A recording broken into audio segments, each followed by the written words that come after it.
نحمده ونصلي علی رسولہ الکریم فاعوذ باللہ من الشیطان الرجیم بسم اللہ الرحمن الرحیم۔ سامعات السلام علیکم ورحمۃ اللہ وبرکاتہ۔ الحمدللہ ہم نے پچھلے درس میں کفر کا معنی ہم نے دیکھا تھا کہ کیا ہے کفر کا معنی۔ آج ہم انشاءاللہ کفر کے اقسام پر روشنی ڈالیں گے۔ پچھلے میں نے آپ کو جو بتایا تھا کفر کے اقسام، آج ان اقسام کو میں دلائل کے ساتھ ایکسپلین کروں گی انشاءاللہ۔ چھوٹا سا ایکسپلینیشن، جیسے اس کا آپ کو اور مزید ایکسپلینیشن لینا ہے کس کے ذریعے سے؟ قرآن کی تفسیر کے ذریعے سے۔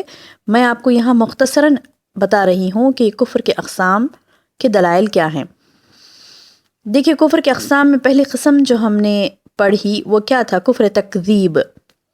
میں نے آپ کو جو کہا تھا کفر کے اقسام کے بارے میں، پہلی قسم کفر تکذیب، اس کی دلیل دیکھیں گے کیا ہے انشاءاللہ۔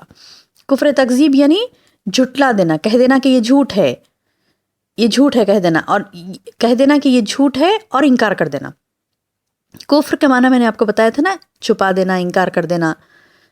تو یہ یعنی چھپا دینا، انکار کر دینا، تو یہ اس میں سے ایک ہے کفر تکذیب، یعنی ایسا کفر، ایسا انکار جو یہ بول کر انکار کر دینا، یہ کہہ کر انکار کر دینا کہ یہ غلط ہے، جھوٹ ہے۔ جیسے قرآن کی آیت ہے، اللہ سبحانہ وتعالیٰ فرماتے ہیں وَمَنْ أَظْلَمُ مِمَّنِ افْتَرَىٰ عَلَى اللَّهِ كَذِبًا أَوْ كَذَّبَ بِالْحَقِّ لَمَّا جَاءَهُ أَلَيْسَ فِي جَهَنَّمَ مَثْوًى لِلْكَافِرِينَ۔ اور اس سے بڑھ کر کون ظالم ہے جو اللہ پر جھوٹ باندھے یا حق کو جھٹلا دے جب وہ اس کے پاس آئے؟ کیا ان کافروں کے لیے جہنم میں کوئی رہنے کی جگہ نہیں ہے؟ سبحان اللہ۔ اللہ تعالیٰ اس آیت میں فرماتے ہیں کہ اس سے بڑھ کے ظالم کون ہوگا جو اللہ پر جھوٹ باندھے گا۔ یعنی یہ کہتے ہیں نا، اکثر اس قسم کی آیتیں کئی ہیں قرآن میں، جیسے اللہ تعالیٰ فرماتے ہیں کہ انہوں نے اللہ پر جھوٹ باندھا، یہ کہہ کر جھوٹ باندھا، یہ کہہ کر جھوٹ باندھا۔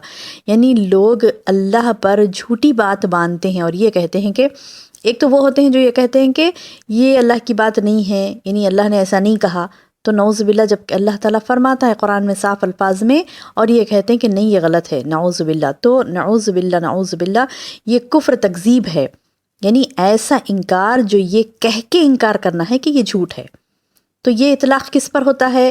نہ صرف اللہ تعالیٰ پر، بلکہ اسلام پر، نبی صلی اللہ علیہ وسلم پر، تمام یعنی رسالت پر، نبوت پر اور آخرت پر، یہ تمام چیزیں۔ جب کسی نے اللہ پر جھوٹ باندھا تو خلاص، اس کے بعد وہ سب پر، یعنی سب کو جھٹلا رہا ہے، وہ حق کو، یعنی اللہ تعالیٰ کہہ لے رہے ہیں کہ او کذب بالحق اللہ کذباً، پہلے بولے اللہ تعالیٰ، یعنی اس نے اللہ پر جھوٹ باندھا، اس کے بعد کیا؟ او کذب بالحق، یا پھر کس کو جھٹلا دیا؟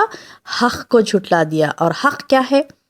حق پہلے تو اللہ کی ذات ہے، اس کے بعد حق ہے کہ نبی صلی اللہ علیہ وسلم کو اللہ نے بھیجا، یعنی محمد صلی اللہ علیہ وسلم اللہ کے رسول ہیں، بھیجے ہوئے رسول ہیں، یہ بھی حق ہے۔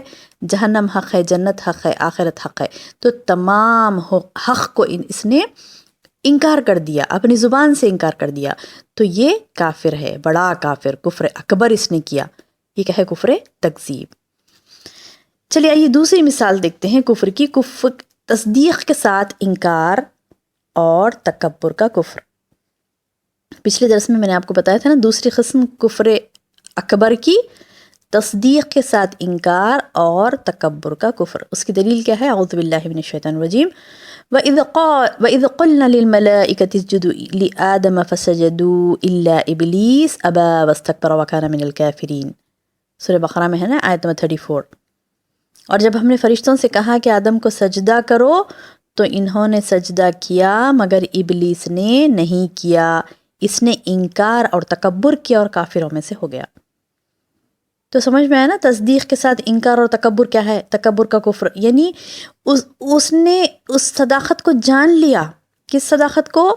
کہ اللہ تعالیٰ سچ ہے، برحق ہے، اسے معلوم ہے کہ یہ اللہ تعالیٰ ہے، یہ حکم دے رہا ہے کہ اس آدم کو سجدہ کرو، اس نے بنایا آدم کو، اور کہہ رہا ہے کہ سب فرشتوں سے، تمام فرشتوں سے اللہ پاک کہہ رہے ہیں کہ کرو سجدہ، اور سب کر بھی رہے ہیں، لیکن یعنی تصدیق سے ہو گئی، شیطان کو تصدیق ہو گئی، یعنی اسے کوئی شک نہیں تھا، کوئی تردد نہیں تھا، تردد محض اس وجہ سے تھا، تصدیق بھی ہو گئی، یعنی سچ اس نے مان لیا، یہ باتیں سب سچ ہے، اس کے نظروں کے سامنے سچ ہے، لیکن اس کے باوجود وہ کفر کرتا ہے۔ کس لیے؟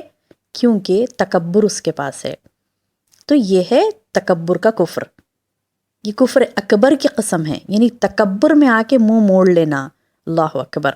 اسی لیے حدیث میں آیا ہے کہ اللہ کے رسول صلی اللہ علیہ وسلم نے فرمایا، حدیث قدسی ہے کہ اللہ تعالیٰ فرماتا ہے تکبر، کبر میری چادر ہے، خبردار جو ہاتھ لگایا تو۔ اللہ اکبر۔ یعنی یہ حدیث کو سن کر رونگٹے کھڑے ہو جاتے ہیں۔ اللہ نے فرمایا تکبر، کبر میری چادر ہے، خبردار جو ہاتھ لگایا تو، یعنی کسی انسان کو یہ مجال ہی نہیں ہے کہ وہ تکبر کرے۔ اللہ کو سخت ناپسند ہے تکبر، اور وہ تکبر کے ذریعے سے کیا ہوتا ہے؟ کفر تک ہو جاتا ہے بندے سے۔ وہ تکبر کرتا ہے اور اللہ سے منہ موڑ لیتا ہے۔ وہ تکبر ہی تھا جو، وہ کبر ہی تھا جو ابلیس کو جنت سے نکلوایا۔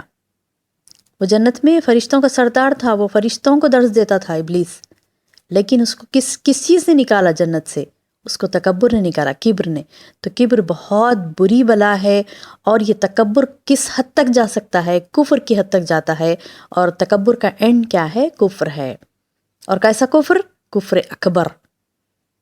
یعنی انسان تصدیق کرتے ہوئے، سچ جانتے ہوئے بھی انکار کر دیتا ہے محض تکبر کی بنا سے۔ تو اللہ تعالیٰ سے دعا ہے کہ اللہ تعالیٰ ہمیں ایسے کبر سے محفوظ رکھ لے۔ اور بہنوں، چھوٹا سا کفر جب کسی کے دل میں، چھوٹا سا تکبر جب کسی کے دل میں آتا ہے تو ہم یہ نہیں سمجھنا کہ یہ چھوٹی بات ہے، چھوٹا سا تکبر ہے، یہ چلے جائے گا، نہیں، بلکہ اللہ کے رسول صلی اللہ علیہ وسلم نے یہ بھی فرمایا کہ رائی کے دانے کے برابر بھی کسی کے دل میں تکبر ہے تو جنت میں اس کا داخلہ ممنوع ہے، داخلہ ہی نہیں ہے اس کا جنت میں۔ کتنا؟ رائی کے دانے کے برابر۔ رائی جانتے ہیں نا، جو بگھار میں ڈالی جاتی ہے رائی، چھوٹا سا دانہ ہوتا ہے اس کا، تو وہ رائی کے دانے کے برابر بھی کسی کے دل میں تکبر ہوگا تو جنت میں اس کا داخلہ ممنوع ہے۔ کیوں؟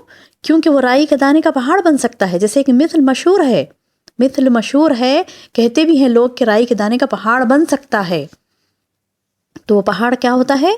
کفر اکبر تک چلا جاتا ہے۔ اور کفر اکبر وہ ہوتا ہے جو اسلام سے ایک ساتھ کے خارج کر دیتا ہے، ایگزٹ یعنی خروج کر دیتا ہے، اسلام سے خارج ہی کر دیتا ہے، نکال باہر پھینکتا ہے بندے کو اسلام سے۔ کیا چیز؟ کفر اکبر۔ اور کفر اکبر کیا ہے؟ کفر اکبر کی ایک قسم ہے تکبر بھی، تکبر کا کفر۔ تو بندے کو چاہیے کہ وہ الرٹ ہو جائے، چھوٹا سا تکبر بھی اس کے دل میں ہے تو اسے نکال باہر پھینکے۔ ہمیں اپنے آپ کو چیک کرنا چاہیے بہنوں، جیسے اللہ کے رسول صلی اللہ علیہ وسلم کے زمانے میں صحابہ کرام اپنے آپ کو چیک کرتے تھے، دیکھتے تھے، اپنے دلوں کو ٹٹولتے تھے کہ دل جو ایمان سے منور ہیں اس میں کہیں کبر کا شیوا تو نہیں آیا۔ چھوٹی چھوٹی باتوں پر ہم دیکھ سکتے ہیں کہ ہمارے اندر کبر ہے یا نہیں، ہماری بات کے انداز میں، ہمارے چال کے انداز میں۔ حتیٰ کہ اللہ تعالیٰ اتنا تک فرما دیے کہ جب بندہ اکڑ کر چلتا ہے تو اللہ تعالیٰ یہ بولے کہ کیوں اکڑتا ہے یہ؟